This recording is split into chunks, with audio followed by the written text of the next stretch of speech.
Okay, so if there's a U flag and a general recall, anybody over who may have been over between 1 minute and 0 seconds, they're not penalized. What happens next is that the race committee's like, well, screw this, excuse me, but these guys are really taking advantage of us. We're going to put the black flag up. And the black flag means that if anybody's over under 1 minute, they will be penalized regardless of whether or not there is a recall. Okay, what's going on here? We're taking this shot live for you. You see everybody turning around the bend. So what's happening here, Sarah? So we have our first athletes from the Gold Fleet rounding the windward mark. We just saw 4 boats around the windward mark there. They look like the leaders. Now we're watching the next part of the pack come in. You guys, if you can see this, what you're noticing is that there's a bit of current from the right to the left. The current is making it really hard for the athletes to round the windward mark.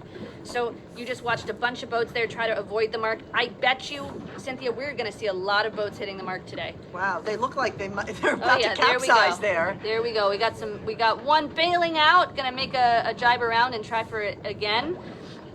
These guys have to be really aware of the current. The ones who are the best at this, they're going to know that they need to set up in a position approaching the mark where they can account for the drift. Right. How crucial is this? How crucial is this moment? Super important, because you could be like what we've seen over the years is like tons of athletes who are in the top 5 position but don't account for the current. They hit the mark and they have to do penalty turns. And the penalty turns will really take them from that nice position to a place where they have to rebuild their position. So what's the strategy here? I mean, you obviously want to get close and turn around quickly, but it seems like there's a bit of a traffic jam if you do that. So what's the strategy? There is. Well, the strategy for sure is to try to get there in the first 10. But if you find yourself in the pack, one of the most important things is to account for the drift. And regardless of what you see other boats doing, you're going to want to tack up high enough on that ley line to round the mark without hitting it.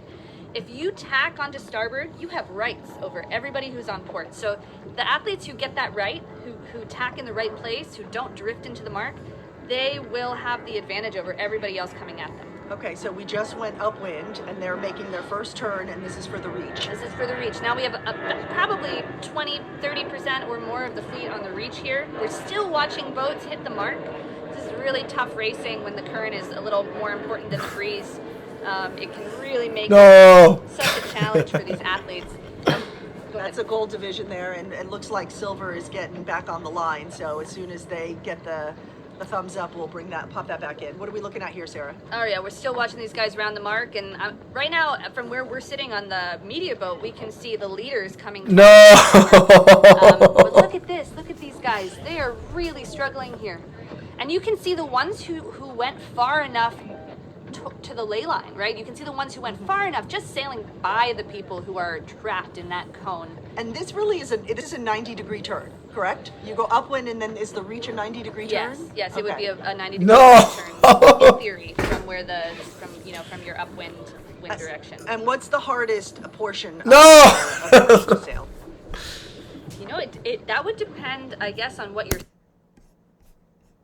skill set is. Some people prefer upwind, some people prefer reaches, some people prefer downwind. Okay, this looks like this is silver getting back on the